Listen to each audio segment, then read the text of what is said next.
of people whose job is not 8 to 5 or something that has to be delivered at a certain time, then you do provide them an opportunity to be able to think openly, think differently, and they are not constrained that you have to deliver this project by a certain time. Right, and so Ken, maybe share the mic.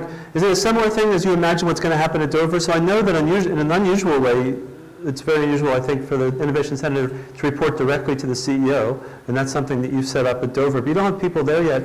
Is it your sense you'll be able to get people internally who may not want to be at their job, or what kind of people do you want to bring into the Innovation Center initially and then long term?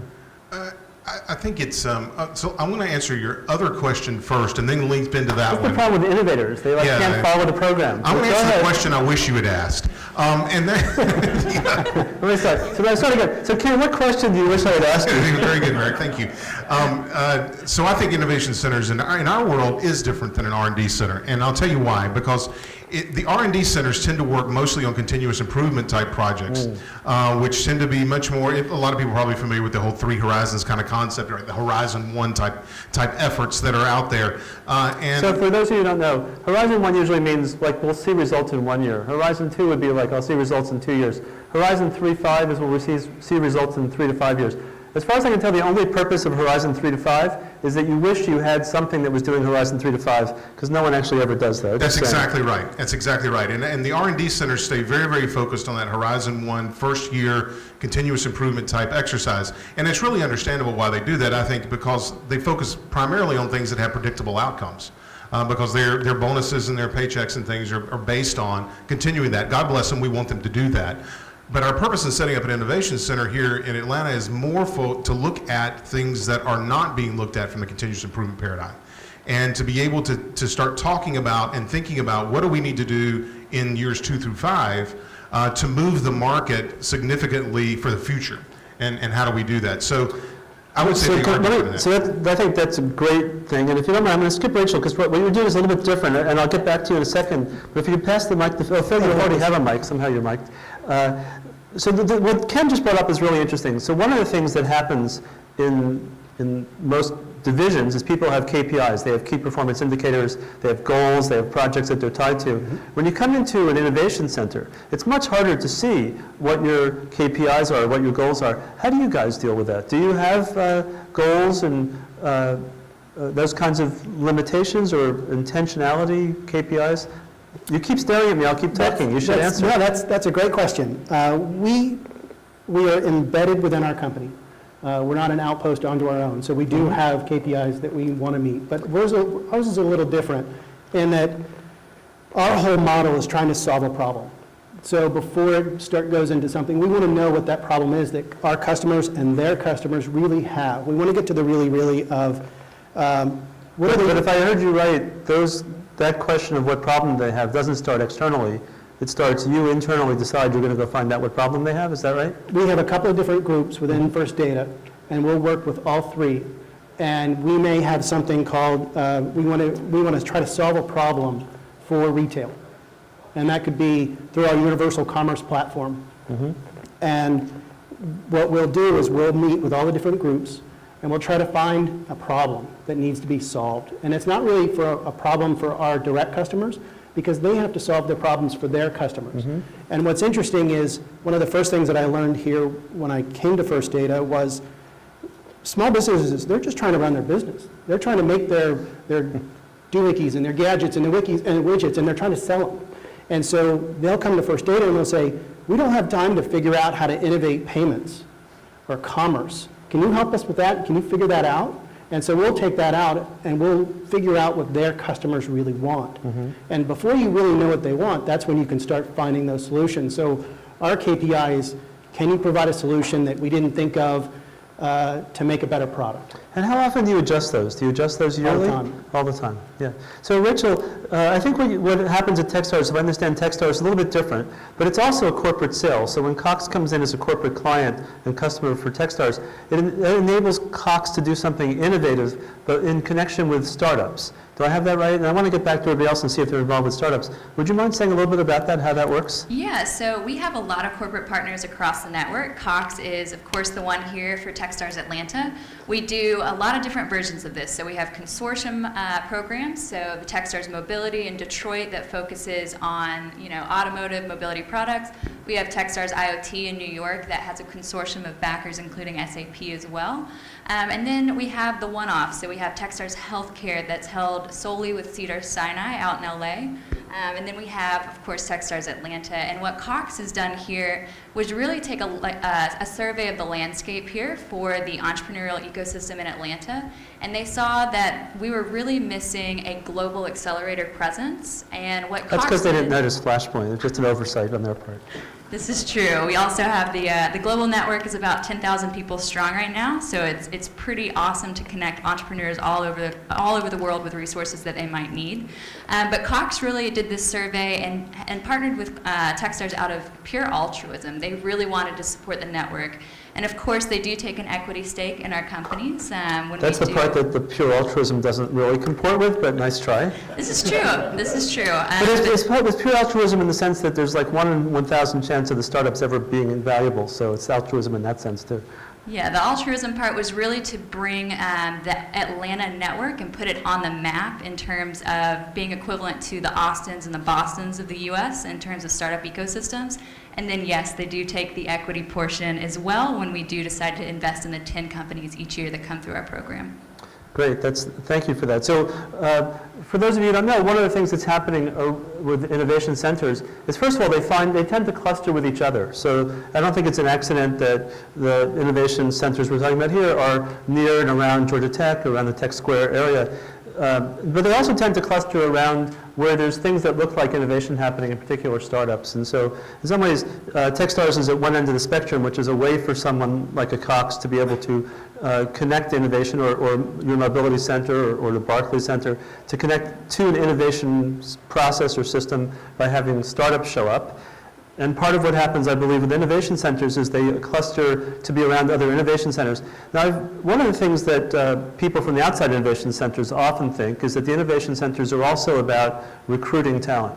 And they're also about meeting with each other. Is that your sense as well, besides just the internal innovation that you might be doing? Yeah, so there are 3 different areas where we are focusing. One of that is some of the requirements that are coming from internal teams. As I said earlier, is that they don't have time, but they really want to have a problem that should be solved while they continue to do what they are doing. The second one is positioning Delta in the leadership position, because we don't want to be left behind from an innovation perspective, and that includes hiring the kind of talent that we would like to attract.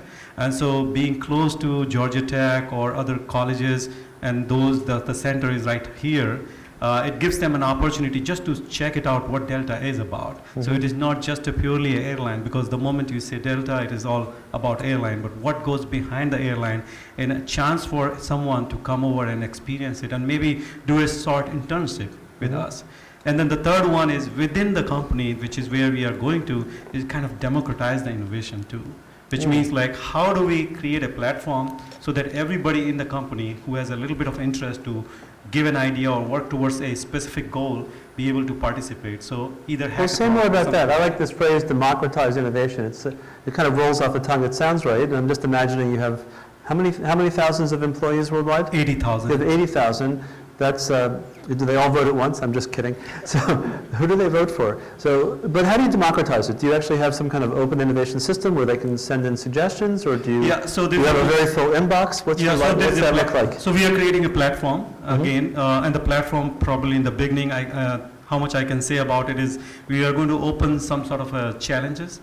So there is a problem, or there are multiple problems, and those problems has been voted by folks based on complexity, based on the business value, that if we solve them, that what business value they can provide, and that can funnel up. And once we have that, then after that we are identifying the folks who can be able to participate and solve that. That's very, very cool. So Cam, I have a question for you. So as you're setting up this new center, you're kind of in this ideal position where you're now imagining what this is going to be. I'm sure you've looked around a bit and you have experience with Ericsson. Like, what's the most successful innovation that comes out of an innovation center? Or if it's not an innovation, what's the most successful thing that actually happens in an innovation center among the innovation centers that I just know, I'm guessing that someone like you has looked around to see what else is possible? Well, I think that The reason I'm asking you, by the way, is that I don't have to ask you, like, what does your innovation center do, because it hasn't happened yet. So. right, yeah, what are we trying to model towards, I guess. I think the biggest thing that at this juncture we're really trying to focus on is determining ways in which we can think about the future beyond just the day-to-day. And so let me give you an example of that. So one of the things that is really important to us is the future of the food industry.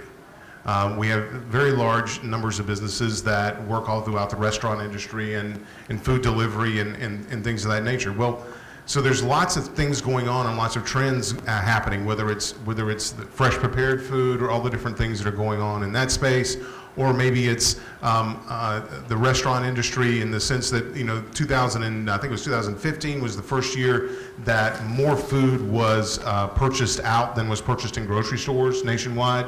Things like that, the shopping carts getting smaller. Everybody noticed now that you get the little carts at the grocery store. That's because you don't just go once every 2 weeks and fill up a giant cart the way our mothers did. I mean, my mother did. I don't know if yours did, but a lot of them did. How many of you did? Anybody testify? Yep, say okay. That's the only I got the right. little one because aspirationally I think I'm not going to put on as much weight. I don't think it's true, but that's what I'm thinking.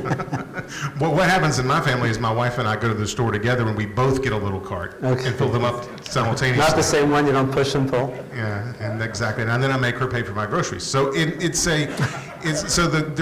a lot of things that are going on in the industry, and we have to rethink kind of how we fit in that new ecosystem, and what does it mean to be part of that in terms of the cold chain. So, for instance, I give you one last example of that. Good. It's just this notion of, in the old days, people would come to us and say, "I want to buy a freezer to put in the grocery store."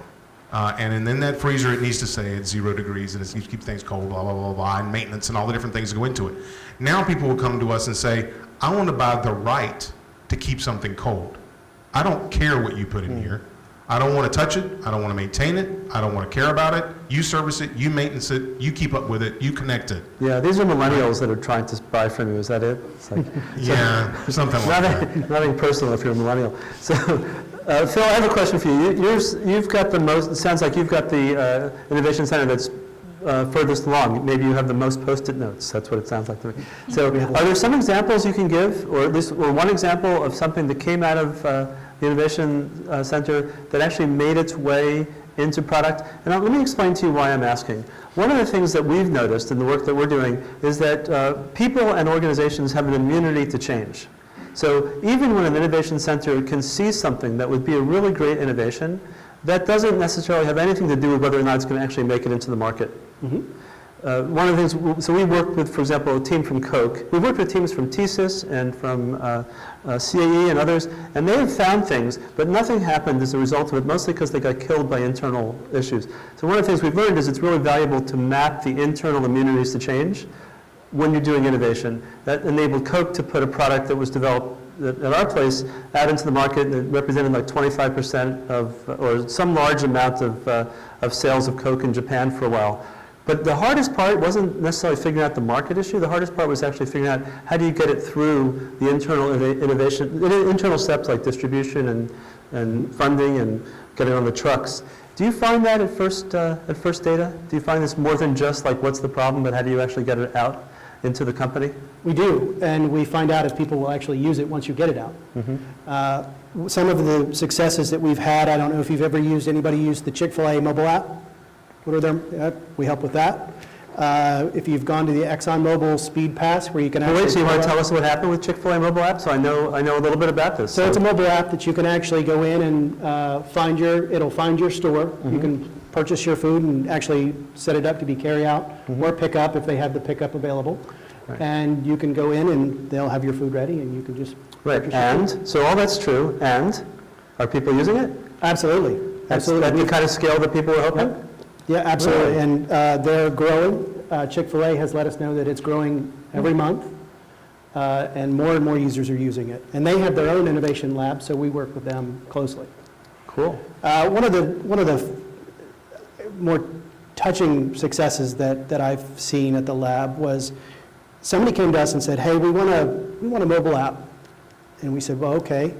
And we want to give people the ability to have a card and prepay their card and put money on it. And we want it to have all these features. And we were like, okay, what's it for? What problem are you solving? So it had all these bells and whistles, and we went out and we did research, and we found out that people that didn't really trust banks and didn't want to hold money at banks, they wanted a card that wasn't necessarily tied to a bank, but it was a prepaid card that they could find out, how much do I have? If I have $40 in my account, can I afford groceries today? And without worrying about a bank adding a charge on if they go over, they can see how much they have in real time, and actually changes their lives. So it gives them the ability to have something, a piece of plastic, that it feels like they're part of society,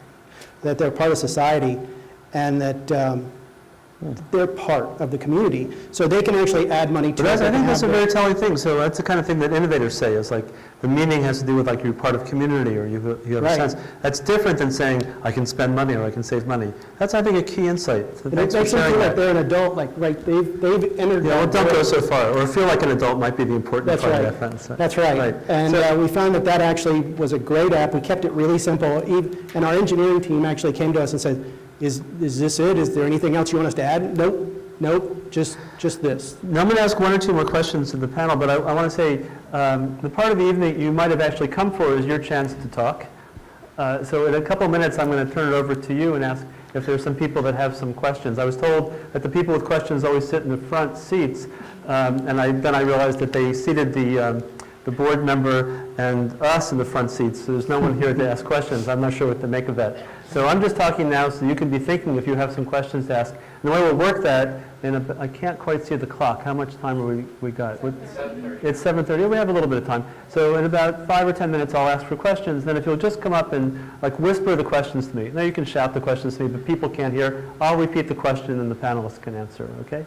So now, Rachel, what question do you wish that I had asked you? Ken got a chance before. Let's see. This is my new favorite question as a moderator. I know, catching us I don't have to do by any surprise. work now. How to get involved with Techstars, I think, is the question that I would have liked Okay, to Rachel, ask. so let me ask you a question. So for people out in the audience that are either founders or they're corporations, how would they get involved in Techstars? Excellent. I'm so glad you asked, Merrick.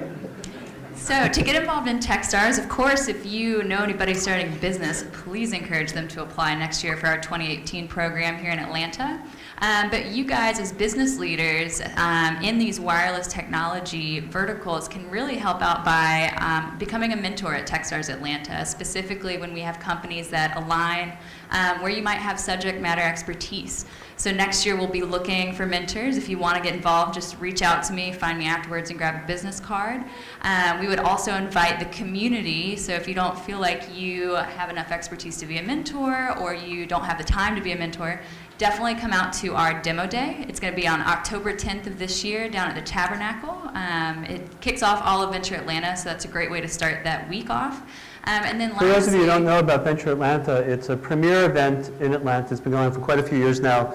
Over 200 investors from around the country, perhaps around the world, come. Quite a few angels show up, and startups from early stage to later stage show up, and it's terrific that they partnered with Techstars, and Techstars launches it every year. So, exactly, and so it's thanks their for that. 10th anniversary this year. Oh, And there you last go. thing I'll say on getting involved with Techstars is that if your business has an innovation center like First Data or some of these other places, we would definitely love for you to come out to Biz Dev Day.